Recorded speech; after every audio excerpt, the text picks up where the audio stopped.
Welcome back to another AP Pre-Calc video. I'm Mr. Hibble. Today we're still looking at 2.13. This is part 2 of the notes. If you need to go back to see solving logarithmic equations, please go watch the last video. But today we're looking at compound interest. Compound interest is an equation or a formula that you can use whenever you're talking about investment and retirement accounts and mutual funds. It's a formula that's used to calculate how much money you will have after a certain amount of time based off of a rate that is allowing you to gain value. It's also something you could use whenever you're looking at depreciation. So if you need to figure out how much a car is worth after it depreciates, after it loses value, compound interest can be used for a lot of these different exponential type problems. Okay, main thing we're looking at though is compound interest with investments for now.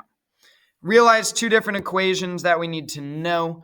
First one is just your basic compound interest formula. A of t, this is not A times t, this is function notation. A of t is the amount in the account. T is simply the time in years that your money is in the account. P is the starting amount, that is also known as the principal or the present value. R is the annual percentage rate.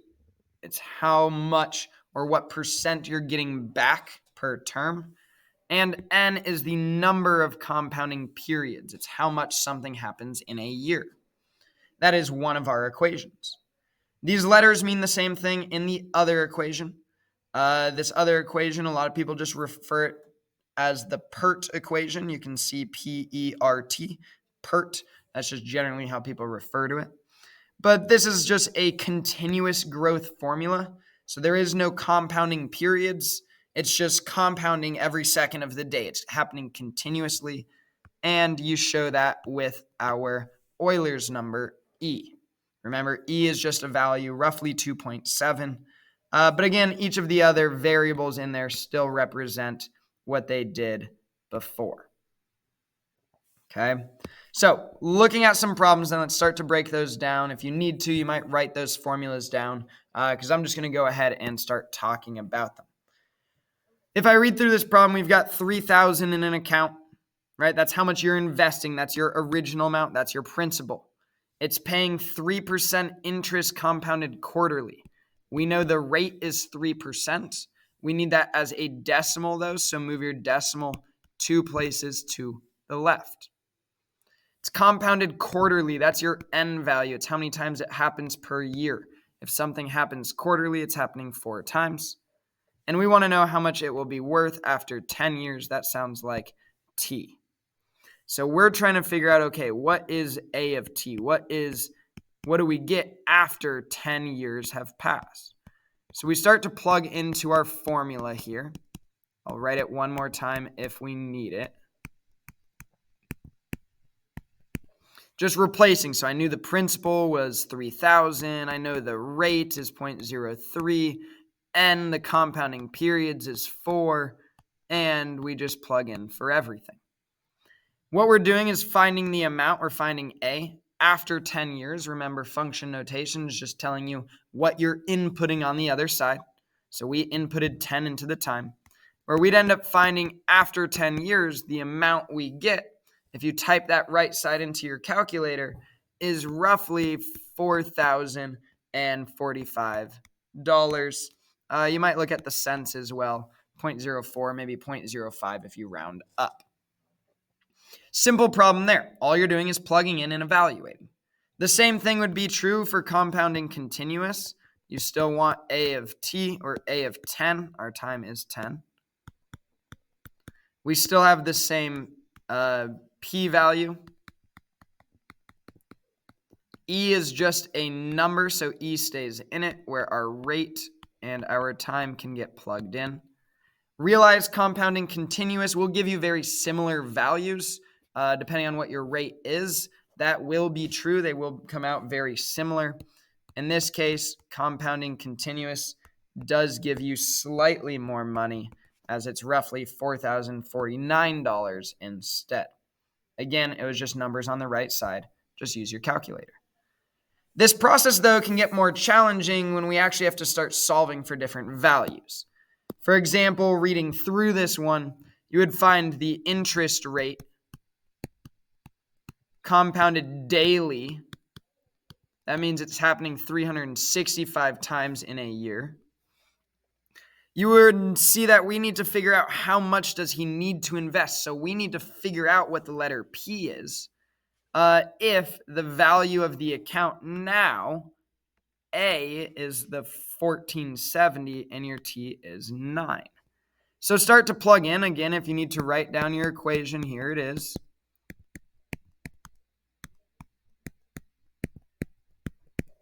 Okay, we know what A is. Again, A of T. It's not just A times T. This is function notation. So if I know what A is, I replace that entire side. P, we don't know. We're trying to find that value. R, we still know. Over N, we should know that as well. Raised to the 365 times whatever our T is, which I believe is 9. This entire section right here is all just a singular number. So if I need to figure out what P is multiplying with that number. It may be a complicated number and I may not have simplified it yet, but I could just divide that value over. So I could get P by itself by dividing by this value.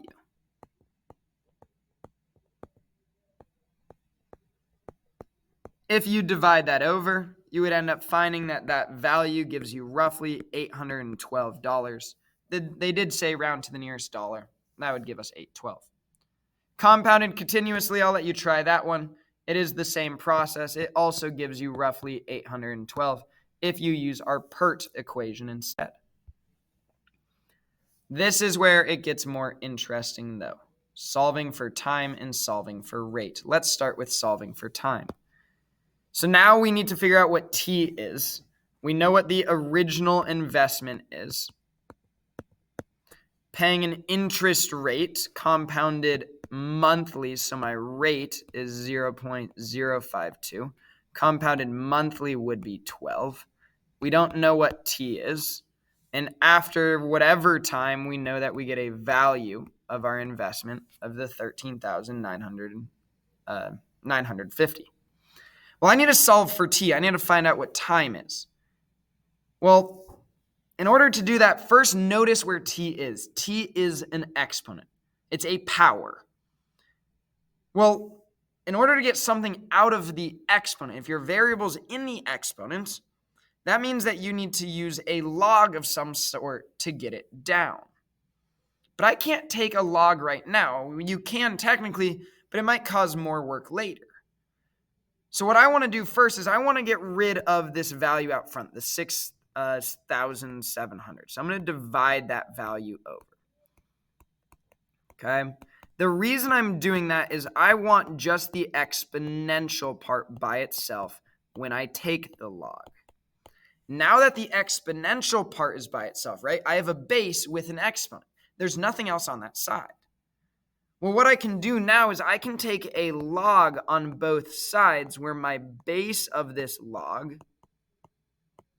is the 1 plus 0.052 over 12. I do that as my log base on both sides. Remember, if you watched the last video, log with a base, and that same thing's on the inside, those two values will end up canceling. So the log and the base cancel on this side, just giving me 12t. But if I do it on one side, I do need to take a log with that same base on the other side. There is different ways to go about this process, but this is a general way that you may use. Now I have a value on the left. Again, that's all just numbers. You could use your calculator, but you need to get t by itself. So what you would end up doing at the end is you'd still need to divide that value over. I have all of this. Duplicate it.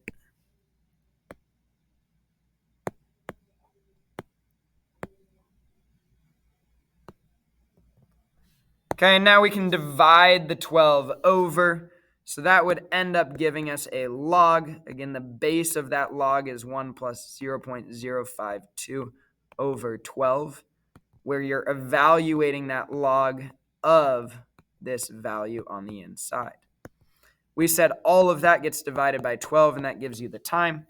Type that into your calculator, right? It's all numbers. It might be sloppy, but you can just type that entire thing in to get 14.133. It said round to the nearest amount of years. That would be 14 years. We can go through this process and just simplify at the end using a calculator. Last one, solving for the rate. Similar as the one before. Okay, solving for rate, plug in your different values. If you read through it, that's your final amount. We are given the original amount. We don't know what the rate is. We do know that it's going to be in the account compounded annually. Annually means it happens once a year, and it's in the account for 17 years. So, okay, solving that R. R is not an exponent, so I'm not going to need a log in this case, but I still need to move everything over. So, okay, let's divide first again. Let's get that 13,000 out of the way. Start to get the R closer to being by itself. Simplify a little bit on that right side, maybe. R over 1 is just R. 1 times 17 is just 17 in the exponent. But okay, I need R by itself. I can't move the 1 over till that 17's gone because it's creating the parentheses. So I can't do anything on the inside till the 17's moved away. Well, remember, that's an exponent. We know the opposite of a power is using a fractional exponent, right? There is no variable in there, so I don't need a log. The only time you're going to use a log is if your exponent is a variable. But if you know the value of your exponent, you can get rid of it by raising it to its reciprocal power. That means I'm going to raise it to the 1/17th. That would cancel the 17 on the right side, leaving me just now with 1 plus R. And okay, you can subtract the 1 over, get the value by itself. And again, this is just calculator work. Type it into your calculator, find the final value. That would give you roughly 0.0714. This is a percent, though. This is a rate. That means you need to change it back to a percentage. Move your decimal back to where it was. Move it over 2 places to the right now. 7.14% would be the rate in order to achieve this goal after 17 years. That's a lot of information. It's stuff that we know how to do, though. We know how to plug in and use a formula. That first step should be okay as long as we can identify which piece of the information we're looking at. Then from there, it's just solving. So you have to be able to tell where is your variable. If your variable is in the exponent, you need to use a log. If your variable is not in the exponent, we need to use our other inverse operations. For example, the variable had an exponent in this case, so we used its reciprocal. We used a root, in other words, and we were able to solve. Thanks for watching. That is the second part of 2.13 notes. We'll have one more section on that coming up later. Thanks for watching.